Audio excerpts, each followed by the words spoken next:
You're listening to Lights Camera Latino, the podcast, hosted by Angel Fabian Rivera. You can follow us on our socials, Lights Camera Latino and Angel Fabian Rivera. Hola mi gente, welcome to Lights Camera Latino, the podcast, a place where we dive deep into the captivating world of entertainment with influential Latinos shaping the industry. My name is Angel Fabian Rivera. You can also call me Angel, and I'll be your host. You can find us in our socials as Lights Camera Latino and Angel Fabian Rivera. I'm so excited to introduce a fellow Latino today. Henry Alexander Kelly is a venti caramel because he's chubby and brown. That's how he calls himself. Nicaraguan, Afro-Latino comedic writer and director from the San Francisco Bay Area. Recently, he was selected to be a circle member for Dan Lynn's Right Back Rise Fellowship. He was an artist development consultant for the Sundance Institute's 2022 Uprise Grant Program, as well as a recipient of the Uprise Grant in 2021. Okay, so Henry, you are everything. You are everything in one. Stop, no, keep going. I don't have therapy for No, this yeah. thing. I really need this. Thank you. You are everything in one. I mean, you create zany, larger-than-life, like a genre-blending worlds exploring the intersection of cultural identity, interpersonal struggles, and the absurdity of society. Like, all your projects have a meaning, and that's what I love about what you do. Thank you for being here, Henry. Thank you for being so magical. I mean, talk about influential Latinos. I mean, I'm on your podcast, so I feel like you're the influential, magical Latino. No, it's just amazing to have you because just so you know, everybody, like I met Henry this past year. So we had a panel together back in California. It's my first time in the area, and we had an amazing panel there. We had amazing conversations, and you are an actor, you're a director, you're a writer, you're a filmmaker. Like, what don't you do? I don't cook too well sometimes. You don't cook too well? Oh my God. Well, no, here's the thing. I don't like cooking for myself because I make so much food, you know, like Latino big family mentality. I'm like, if I cook, it's going to be a lot. And then I kind of mess up when it's like just for myself. So I'm like, I can cook for a lot of people versus just alone. It's very weird. So what do you guys like? What's your like to-go food? Like the Nicaraguense. Oh my God. Like what is in my to-go food? This is why I have my body. My favorite food, honestly, is like gallo pinto with an egg and cheese. So like, do you know what gallo pinto is? Yeah. I've heard of it, yes. I haven't tried it. For anybody that doesn't know, it's like red beans and rice, but it's called gallo pinto because when the red beans seep into the white rice, it makes like a brown cafecito color, so it's like a gallo pinto. That's why it's called that. I love that with cheese. Yes, so like fried cheese, and then sometimes when I'm like really lazy, I'll just make gallo pinto, put it in a bowl, a fried egg on top, and then like a little piece of like fried cheese, and it's just like the most comforting, warm, delicious thing. It's so amazing. Okay, I need to try now. I mean, I like queso frito. Like that's one of the, I love queso frito. Like I can eat queso frito for a whole day, which I shouldn't, but yes. That's why lactate was invented. Right. Okay, Henry. So where are you right now? You're in California, right? Yeah, I'm in Los Angeles, California. God, it's like crazy to think like living in Hollywood right now, and to think like 10 or 11 years ago I was like in the Bay Area, and then I went to Anaheim, and I was like I was working at Disneyland, so that's what I did when I left home. And to like be living in Hollywood where like I've always wanted to live is like just so crazy. It's crazy and exciting. You're living a dream, and you are living the dream for all of us, and I love that. I love that you can look back 10 years ago and see, oh, this is where I'm at today, you know. And sometimes, you know, we dream about it, but when we're living it, we forget about that this was a dream once, right? Oh my God. And we just need to remind ourselves, like, you should feel so proud of yourself, you know, like I made it here, right? Yeah. That's beautiful. I highly recommend. So, like, in front of me is a little cork board. You can't see it, obviously. And I would turn the camera, but it would be hard. But there's a little cork board, and I have my little manifestation board here. And so, this is my advice to everybody for 2025 or every year is on January 1st, make a manifestation board and then like laminate it, because every time I see it, I'm like reminded of like all the cool things that happened this year and the things that I was like, oh, I wanted to do that. Holy crap, it happened. And it makes me so freaking excited and happy. That is so beautiful. That's something that everybody definitely should do, because you're just saying something out loud. It's so powerful, you know. 100%. And writing it down is even more powerful. So you know, we have to believe in that power that it has. So talking about 10 years ago and talking about the Bay Area, right? Like were you raised in the San Francisco area? Yeah. So how was that journey starting this industry in San Francisco? Like, let's go back, right, when you thought about this. Like, how did it start? How was that journey? Well, I was born, and then I was like, I want to do art. No, I'm kidding. So I was born in San Francisco, and then I was raised in a small town called San Pablo, California, which is like a tiny little town 20 minutes outside of San Francisco. And people are like, Okay. I have to say like Berkeley for it to make sense to like where it's located in California. And so growing up in the Bay Area, it was always very cold and gray. And so like you would always be inside, like either watching TV or movies. But for me, it was playing video games. So video games for me are what I started with first. Like, what I can remember, like, obviously my mom must have shown me, like, TV as, like, a baby, like a little toddler baby Henry. But, like, 3 or 4-year-old me remembers picking up The Legend of Zelda and, like, playing that with my mom and seeing, like, this world play out in front of me. Like, yes, was it 8-bit? Was it truly a world? No, but it was, like, this world for me that I saw, like, that I, like, was in my little kid brain going, this is so cool, like, I would love to do that. So I started in the realm of like Hollywood through video games. And then as I was growing up, I was like, oh, I like animation. I love movies and TV. And so that was my first connection was video games that got me into the arts. Video games. That's incredible because, you know, I think, well, I don't think a lot of people think that us actors, you know, we actually can be gamers, right? Like, and that's I've always been a gamer, you know, and I love that you mentioned that too, because growing up, that was for me a way to express, right, like creativity in that way. And I love that you mentioned Zelda, and talking about that, like growing up, like, did you see yourself represented as a Latino, right, in all of these different genres that you were consuming?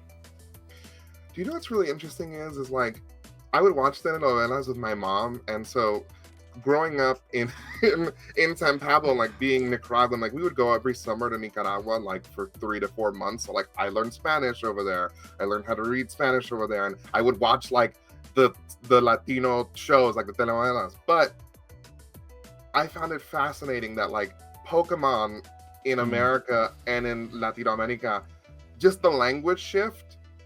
Because of the language shift, I was like, is Ash Ketchum Latino? Great. This is amazing. So I truly, I was like, because everything in that world was all in Spanish. I was like, yeah. So you were like, that's it.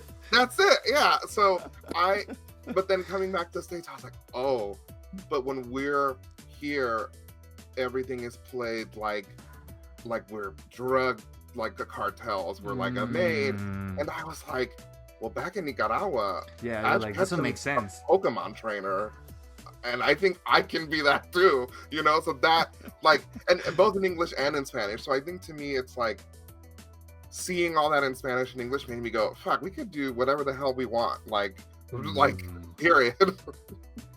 You know, I love that because for you, you mean you were growing up, you were a kid, and for you it was like, you know, doesn't make sense. Like I go to this world, you know, and everything is absolutely in Spanish, and everything is like, that's me, right? I can be that. But then you come back here, and you're like, okay, what is this?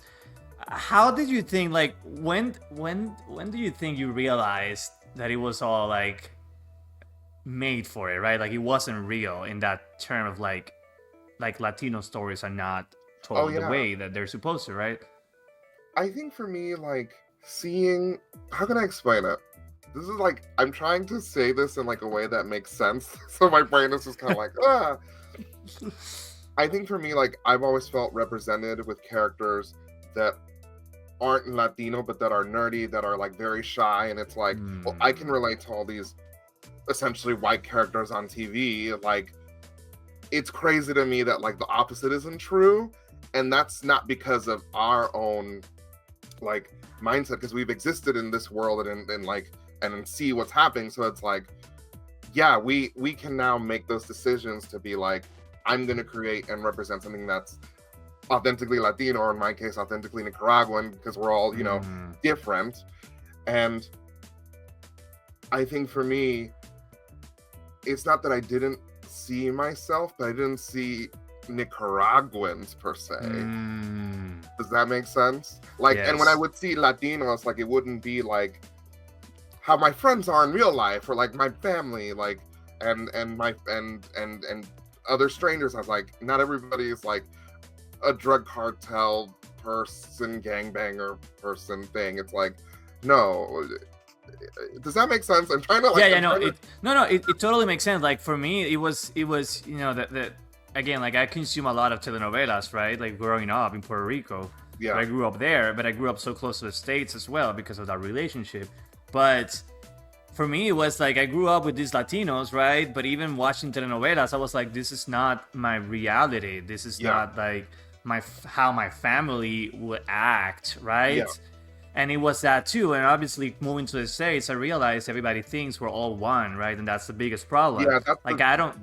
Yeah, I don't see many Nicaraguans like shows. Like I don't see Nicaraguan people, you know what I mean? Like, and that's like, it's the worst way of representation. It's like you get to see something, but then you realize that's not how my family is. Or for example, when Coco came out and even Encanto, people thought every Latino was like that. And it's like, that's specifically, you know, culturally specifically to one place. Yeah. It doesn't mean we all act the same. What was so beautiful about Coco and Encanto, because they were specific to their regions and their authentic like countries. To me, I was like, that made me excited, because I go, okay, yeah, the world is ready for like the more nuanced Latinx, Latino stories. Exactly. You know, and so like this is, I forgot who said this, but it blew my mind. I was listening to a podcast, and somebody goes, if Hollywood can make like Germany and Italy very different, because they are very different, like they can easily do that with Uruguay and Costa Rica. Like, what are we doing here? Like, exactly. If that was research goes into something, like we should be able to do that here. We should be able to do that. And I think we've gotten, obviously, like through time, we're in a better place today where people can understand that a little bit better than that they could, you know, a couple of years ago. Yeah. But I think it's like you said. I think like what Encanto and Coco did was that, you know, it's being so authentically real to themselves, right? To their specific story and to their specific culture. And it was so beautiful. Like people, even a lot of Americans love Coco and Encanto. And it's so beautiful that they finally understand the culture, you know? 100%. And before we move on to the next question, I just, a couple of weeks ago, I was in this project and this person asked me like, oh, so you all speak Spanish, right? And I'm like, yes. She's like, so you all understand each other? And I'm like, well, that's a very complex question because even if we speak the same language, that doesn't mean that we speak the same or we understand each other. And that's, I think, and I believe that's once we break that barrier of like people actually realizing that because we're Hispanic, we're not the same, then we're gonna move forward the way we're supposed to. 100%.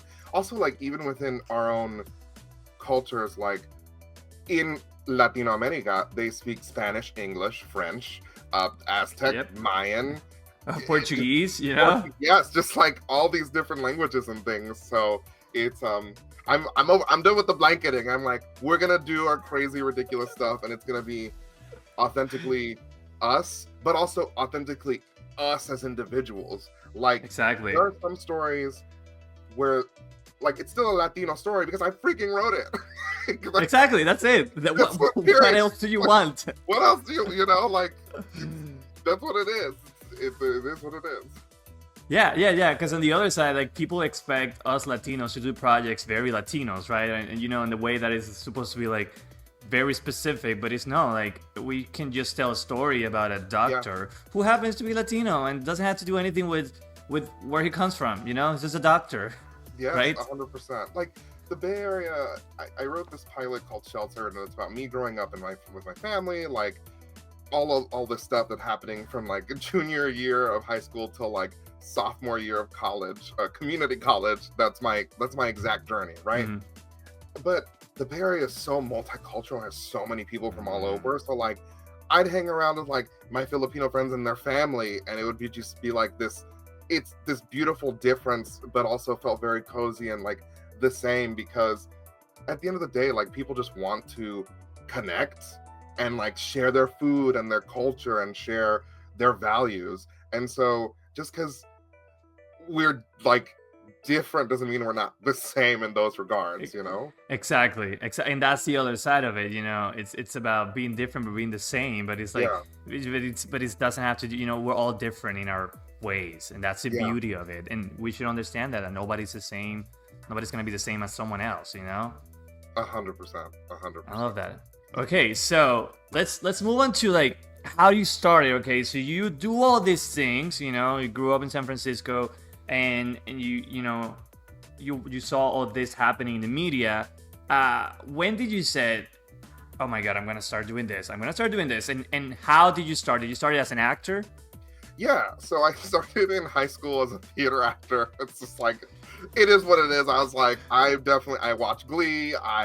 Yes. We're gonna we're gonna live this theater fantasy, and then I and I then think we all lived it. 100%. And then I graduated from high school, went to community college for 2 years, and then I was like, university is not my thing. I was like, I want to go out there and live, honey. Like I'm like Aladdin. Like put me out there in the free world. And so I really just wanted to like leave home and explore. I think it's so important as like artists to like, yes, we want to focus on the art of it all and that, but like we're also human. Like we should go out and live, you know? So I left home at 19, and then I went to work at Disneyland as a tour guide for 4.5 years. So, yeah, and that fulfilled a different kind of storytelling for me. Like I could tell stories like in public here at Disneyland, talking about all this beautiful history and storytelling.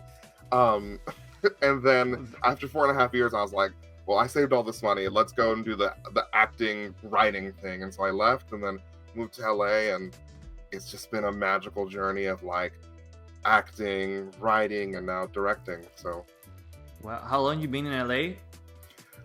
like LA, like 7 years, and then SoCal total 11 and a half. Wow, that's amazing. So you. So I love that you said that you were fulfilling something about the storytelling part of like, you know, working at Disney. How was that like, you know, working in this place where magic is, you know, it's reality, it's true, right? It's like it's 100%.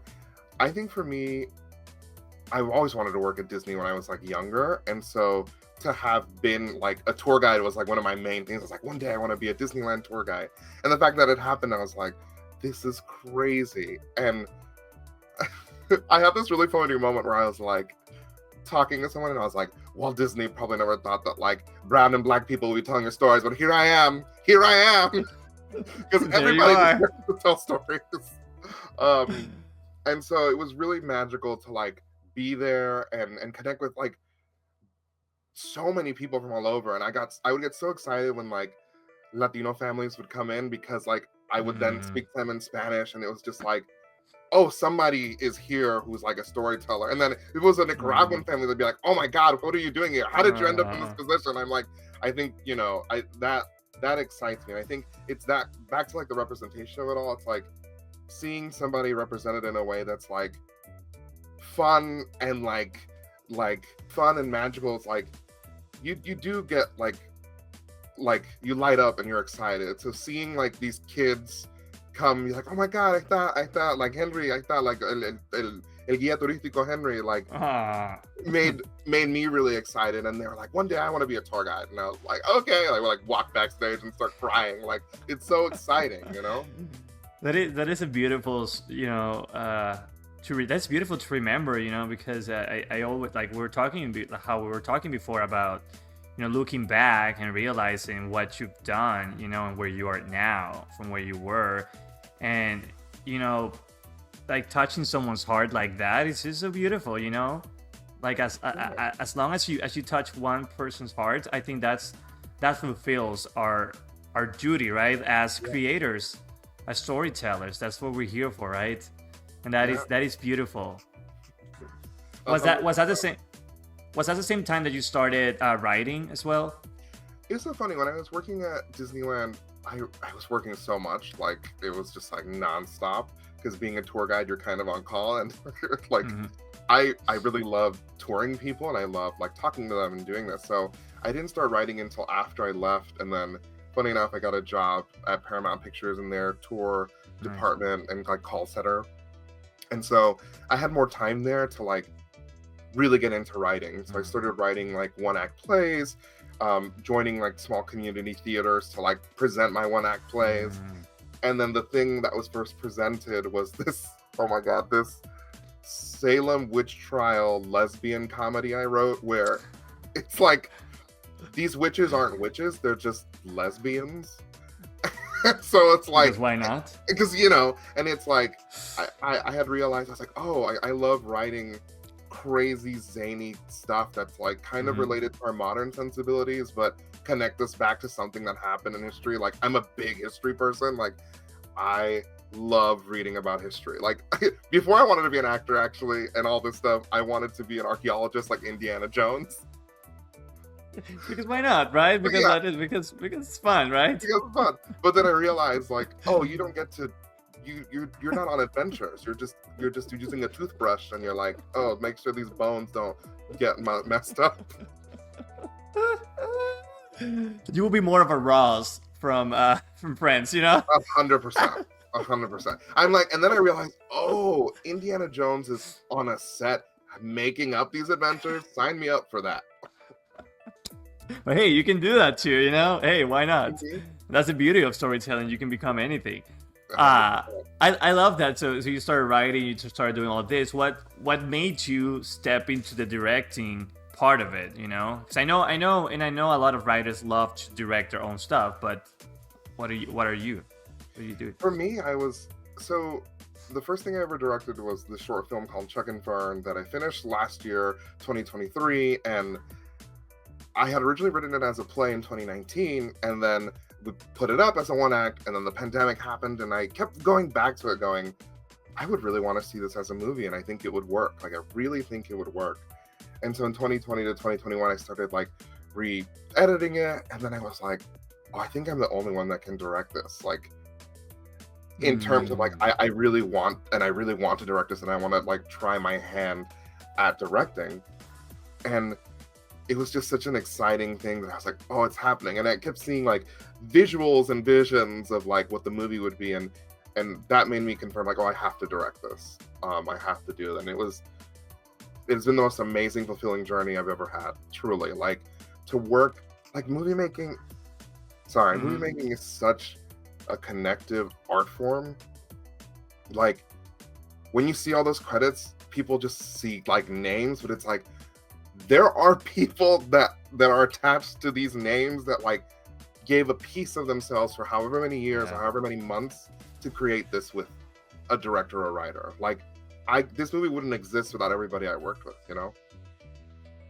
And it's even exciting. Applause to them, yeah, no, because it is beautiful, and sometimes people don't realize that sitting down for 5 more minutes and seeing all the credits roll is so important, because you know they only think about the two faces that they saw in the movie and maybe the director, you know?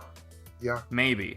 But then they don't realize that behind all of this, there were people who, you know, working in this, collaborating, you know, putting a piece of themselves, putting a piece of their minds, their creativity, And like you said, like when I always like to compare it to like a puzzle, right? Like, you know, you have an idea, you put it out there, then everybody keep putting like a piece Yep. of the puzzle, and then you see all this, you know, amazing 1,000 pieces puzzle ready. Yep. You know, and that's Right it. in front of That's what you. it's all about, right? That's Like, it. you're like, whoa, like how did this whole thing come together? Like, okay, this is my hot take.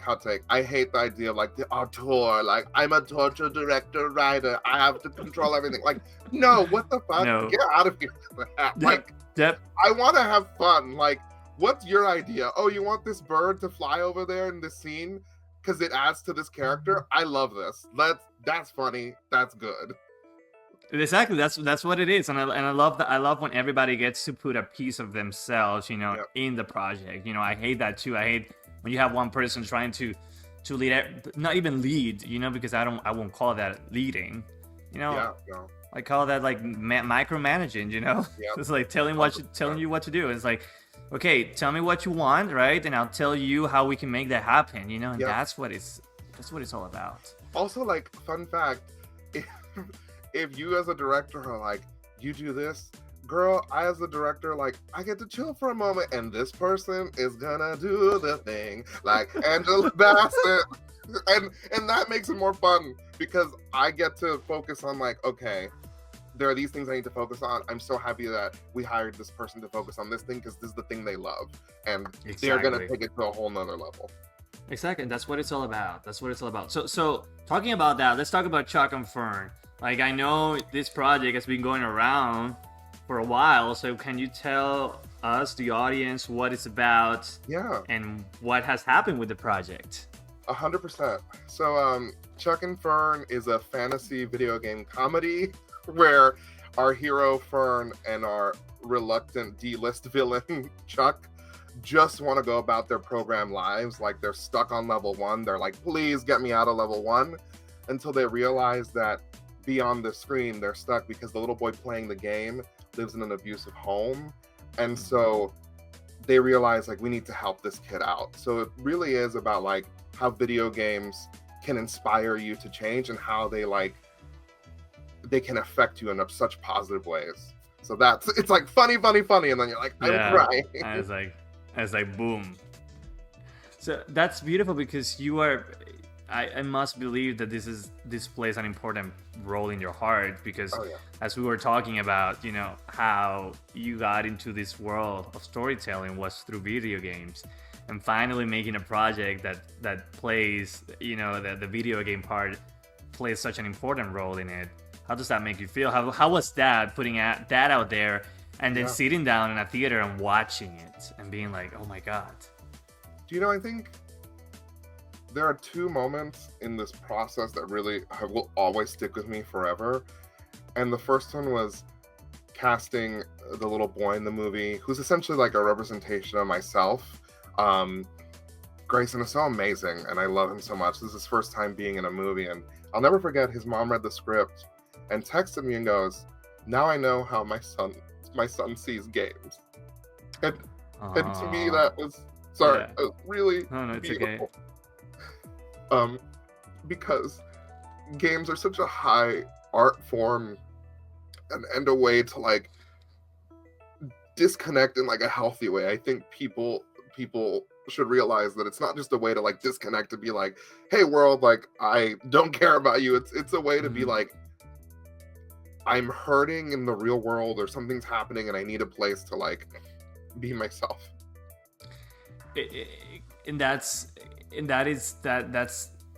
how that plays in a lot of us, you know, like people we're different, right, in so many ways, and sometimes people don't understand us, right, and the way that our creativity moves in these video games and lets us be ourselves, right?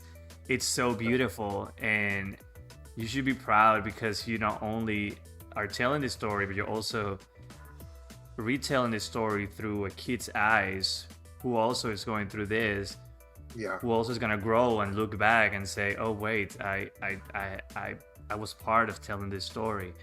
And it is magical. And again, like going back to the storytelling part and how powerful it is, you are doing that, you know, and to hear such a great story from from his mom, it just values your work more and more, even more, you know? It made me, because my mom and I, played, like I said, Zelda growing up. So it took me back to that moment. To your mom. Yeah. And then seeing people that don't play games realize like whatever their escapism is, like can have that same emotional value and effect. Like it made me so excited because so many people connected differently. So instead of like, if you crochet or if you do something that makes you happy and it is a form of escapism, you can connect to this film in that way. So yeah, that was my first moment. And my second moment is Grayson, the little kid, when we were talking about like, what the world is and who he's playing, and like it's very emotional, and if you like need any help, like I will be here for you. Like if you need time to like really think about this or just time away for a moment on set. He looked at me dead in the eyes and goes, I know tough times, and if this can help kids get through tough times, I want to help. And I was like, just oh my god, what in the world? Like, this is crazy. How old is this kid? I think Grayson was like 9 years old, and now he's 10. Wow. Yeah. Wow, and he's telling you these things, I was sitting there like, I was like, don't cry. And then I was like, I had to cry. Like, this is just who I am. I'm a very emotional director. I'm very like, we will yell cut, and I'd be like, just like crying. Let's all cry together, please. Yes. Well, that is beautiful. That just it is also beautiful that you see and you hear these stories so early in your career, because this is just the beginning, obviously. And just that just proves that you're in the right path and you're in the right place. Oh. And sometimes it takes us years, to realize that we're in the right path or in the right track, or this is where I'm going, and this is it. So that's it. That's everything you need, to know and realize that this is it. This is what you're gonna be doing for the rest of your life, and you are good at it. Thank you. That's so sweet. I also we should reverse this podcast and just talk about you for the next 40 minutes. No, it's all about you. It's all about you. It's all about you, and I love that. I love that you're telling this, because I believe people need to hear about this, because it's the value, of us. This is what we do, and seeing a Latino and queer representation being up there, and telling this and getting all this recognition and being there, it's so powerful, okay? Because there's gonna be the younger generations are gonna see you and gonna see you as a leader, right? Gonna see, oh, this guy changed the way people see us. That's I'm like a leader. I can barely lead myself sometimes. I'm like, yeah, but that's part of it, right? Like that's crazy. Like that's how it works, And it's nice. It's nice that. So talking about that, right? Like, as a Latino artist, how do you see your work being represented in our community more and more and more in the film and TV? Like, what do you think you can bring or contribute, to make us be out there more?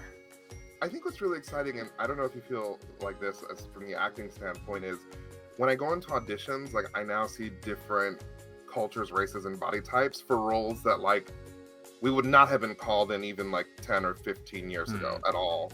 And I think that that's really exciting, because it just puts us in a place where like, yeah, we can fucking be in any world. Like, put me in Avatar. Like, put me like in this commercial where I'm like a dad. Like, we should take up these spaces and be in these spaces, because we exist like that currently in the real world, Yep. And I think that is really, really exciting. Like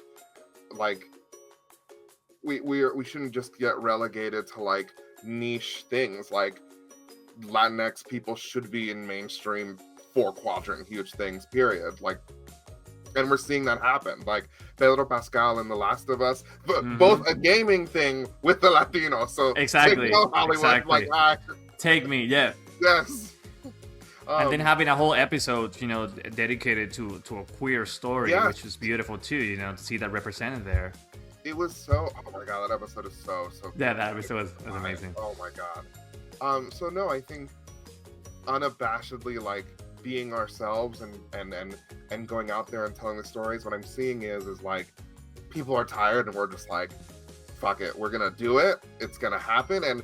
And also people in positions of power are realizing like, oh, Latinx people like have a lot of buying power in like movies and TV, and I'm like, yes, we are, honey, green light all of this, like, exactly, immediately, please.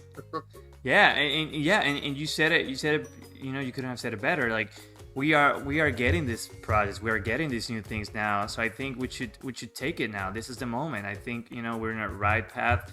I mean, even seeing Pedro Pascal again as Mr. Fantastic, you know, now it's just gonna be another step, you know, that we're out there and we're seeing a superhero, you know, we're represented in a way that, again, like we were talking about before, like it doesn't necessarily need to talk about their background, right? But it's just a Latino playing a superhero that we know, you know, and I'm excited to see how that story even transforms a little bit, you know, to see what's gonna happen.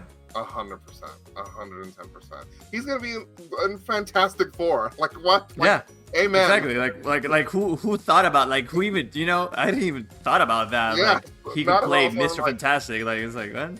It's exciting, and I think this is only going to get better in that regards, in terms of roles, in terms of things we're cast in. Like, put me and others in like a comedy musical, but also put us in like some insane sci-fi craziness, you know? Like, I think we just deserve to be in those worlds, like, period. Yes. Okay, so before we move on to the game part of this, I want to ask you one more question. And what's a piece of advice that you would give to someone, but this is going to be to someone who writes or direct or act? Like, I want you to give me an advice for one of each, that something that you were like, oh fuck, nobody told me about this, you know, or oh, like this happened to me, I don't want this to happen to you.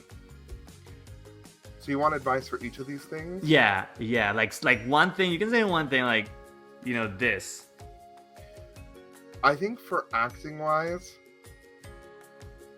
it's not about losing yourself in the character, it's about accessing yourself and infusing it into the character. Like, I used to be like, I have to be a completely different person. I'm just like, no, girl, like, I don't have, like, by showing the messiness of myself and like my heart and like my funny and like my fear, like, that alone, like, is allowing you to be more vulnerable, because in normal society we're not that vulnerable like that. But if you are, don't shy away from it. The character and you are going to it's just gonna happen. And that's something that I learned much later in life, because I was like, I need to be somebody different. It's like, you just need to be yourself. Yeah. Be yourself. I mean, you get hired because of your thing, right? Your unique thing that you bring to the character, and sometimes we forget that why we got the role or why we got this, you know. And it's just something about you that connects with this character. 100%. And like you said, like, I think we try to like separate ourselves from that we forget that, like, oh wait, like, put it together. Like, yeah, innately we all have something in us that could turn us into that character. So when I think about it like that, I'm like, okay, if this is happening here, I'd probably react like this within these circumstances. And that it just freed up more to be like, I'm gonna be messy as fuck, and I don't give a shit right now. Like it's gonna be like, in this scene, you're gonna really see me for myself, you know? Exactly. That's it. That's what it's all about. I love that. Okay, that's acting. Writing. Writing, writing sometimes is such a whirlwind, because you're like, I'm so inspired today, and other days you're like, I'm not. I think my biggest advice is give yourself grace to like live and be okay with like, today I might not write, and that's okay. And and that's fine. Like just like I talk about this with my friend all the time. Like there are people that aren't writers in this world, right? And they're just allowed to freaking live. Like we should be allowed to live as well, right? You Yeah. know? Unless you're under like a very intense deadline, then like hit the deadline. But you know, like give yourself grace. Like what Taika Waititi said, he like put a script down and was like, I went back to 5 years later, and then I wrote the whole thing in like a week and a half. It's like sometimes that happens, you know. So give yourself grace. Like, oh, and don't hang up on like I have to do this one script. Like sometimes your brain, like for me, I balance a lot of different scripts at once. Sometimes a script that inspired me now it's not inspiring me, so I start writing a new idea, and then sometimes that idea gets done first. So just be graceful with yourself. How many things are you writing right now? Oh God, you lost the count? 4 or 5. Wow. At the same time, I love that. And sometimes you're like, your brain moves to one side and be like, okay, today I'm gonna write about this, right? And then it's like, oh, actually, I thought about that, and then you go back. Sometimes one thing re-inspires the other, and I'm just like, cool, we're just gonna go and enjoy this journey, and you know, give myself grace to be like, one of these things is going to happen. But also, if there's one thing that's like a high priority that can like essentially be made, it's like my whole body then goes, we're gonna focus on this right now. Because let's make this thing, you know. Yeah, you got like, I gotta do this. I love that. Okay, so that was writing. Okay, so last one, directing. Directing, this is the look. This is gonna be the most like woo like philosophical dragon nonsense, but it's literally when we're on set. As much as you prepare, as much as you've done all this, you can't control shit. Like, you can't control shit, and I think it's more exciting to be like, you know what? We did all the rehearsals, we did all this stuff, the actors are acting, everybody's ready, but something crazy happened over here. Let's like lean into that craziness. Like let's allow yourself to like have fun knowing that nothing is controllable. And it makes it more exciting because then you're like, I don't know, for me, I'm like, the film gods have graced me with this moment, and we're gonna make this work, and the movie is becoming what it wants to become. And I think that's exciting. I love that you say that, because sometimes we have something figured out, right, in our minds, but when we see it is when we actually will see it, right? It's like when it actually will happen. It's like, oh wait, I thought it was gonna be. Well, actually, I like it. You know, again, like you gotta let things settle. You know, itself. Like it's just like things are gonna happen. You know, you did everything you needed. You could do, like you said, like you cannot control everything that happens during the day. Yeah. So you just gotta let it happen, you know? Let people improv and surprise you. Like, oh my God, Lorena, who plays Chuck in the scene, her battle weapon is like a pistachio. Like she tosses pistachios at Fern. And so she's grabbing the pistachios and she starts doing this little like Cuban salsa dance. And I was like, we're keeping that. That's so funny. Like, what enemy tosses their item and starts dancing? I was like, starts dancing, so why not? Yes, let's just go with it. And that became Chuck's battle move, and I was like, this is so funny. I love that. And it's about letting people discover, you know, things by themselves, and I love that. I love that, and I love when a director brings them to the table and lets you play, you know, because that's what it's all about. Again, coming back to the collaboration part of it. Okay, so we're gonna jump to roulette time. I'm spinning it. The wheel's spinning. You're spinning it. Let's see what you get. Oh, you get history. Oh, great. Perfect. You get history. Okay, so these are Latino questions, okay? So if you know it, you know. If you don't, you don't. It's okay. Okay, which South American indigenous empire was conquered by the Spanish in the 16th century, leading to the colonization of much of the continent? Okay, is it the Mayan Empire, the Azteca Empire, or the Inca Empire? Well, South America is the 1600s. 16th century, yes, I mean, I could say the Aztecs, but that feels too. It's either the Mayans or the Incas. I know that for sure. Okay, you're good there. You're good there. I'm gonna say because Mayans were more like central to like the top part of the South. I'm gonna say Incan. Yes, you got that.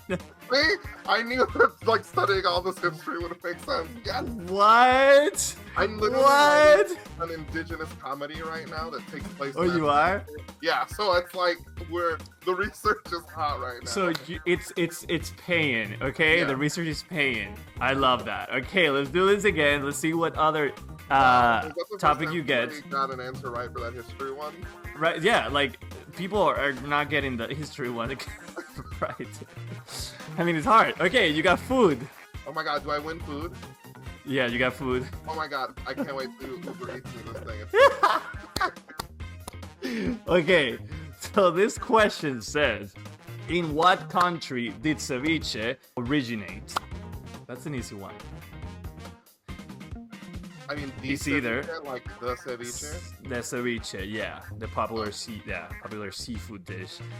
It's either Uruguay, Paraguay, or Peru.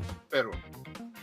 Yeah, you got it. Look, the That's an easy Indians one. and Peru, yo, like y'all bangers, like amazing hats, amazing food, like Right? period. Like who did that was like, oh my god, we love this. I love Yeah. ceviche. I love Peruvian food. I Oh love my god, that. I love You know, the Peruvian. mix of it. Okay, so let's Let's do the go, last one. baby. I'm on a roll. I'm so excited. You're on a roll. Let's do the last one. Let's see what you get. Let's see what you get. Oh, you get entertainment. Oh, no, you get food again. What is the main ingredient in tamales? Oh, okay. What is the main? And I'm not gonna. And this one doesn't have a multiple choice. Oh, so You there's tell me. multiple choice? I mean, This one, corn masa, like. That's it. Jesus. Look, I'm a history buff who's fat. This was so easy. I love that. You're the first one who gets all three right. I love it. I love it. Okay, you are a beast in this. Okay, nobody can win Did I really, to like, you. Am I the first person that got them all right? Yeah, you are. Especially the history part. Like history normally everybody's like, eh. No, girl, let me tell you, I stay reading. Like, the fact that, like, the Aztecs and the Mayans had, like, ways to shower themselves, and when Spain got here, they were like, esto huele a pura culo, like, what's happening here, you know? Stuff like that to me is, not only is it funny, but it's like, yeah, we were this smart. Like, indigenous people have always been this fucking smart, period. I love that. Yeah, exactly. And people don't think about that. That's crazy. That's crazy. You are another level. I love that. Okay, so before we leave, I want you to tell everybody what's your next. What do you got next that you can talk about, obviously, and where can people find you and see more of your projects and what you're doing? Yeah.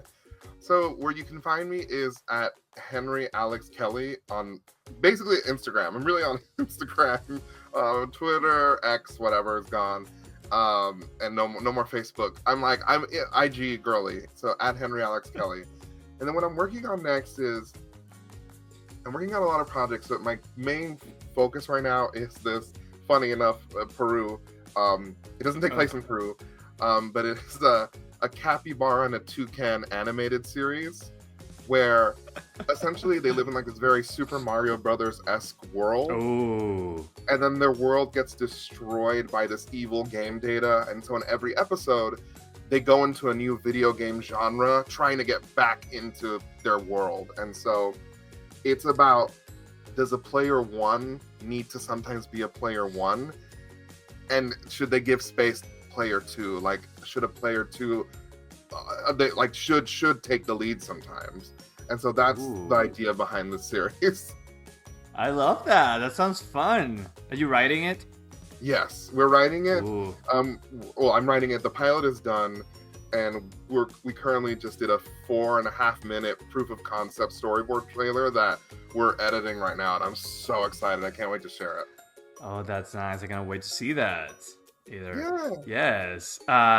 Okay. Last thing, one piece of advice for everybody who's wanting to start this in the industry but are afraid of doing it. I think just jump in.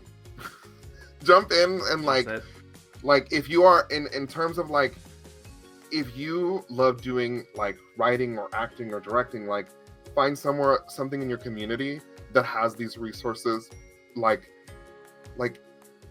for free, in terms of like, maybe it's a nonprofit that's like supporting arts here in this community, you know, like go out there and look for that. If not that, literally connect with your friends and be like, hey guys, I wrote this little script, let's meet up and just like discuss it. Because ultimately, like, art creates connection, and it's just gonna lead you in the proper direction. I used to be so scared of like, oh, if I don't do this or get this like show sold or whatever, like it's not gonna happen. It's like, no, girl, like just go do it and have fun. Just do it, have fun. I love it. I think that's for me, and the collaboration part of it's very important. Like, we gotta do it, guys. Like, if you have a vision, if you have a dream, it's the only thing. Just do it. You're not gonna lose anything by doing it, you know. Yep. Okay, so again, Henry, thank you for being here. Like, it really means a lot. You have an amazing energy.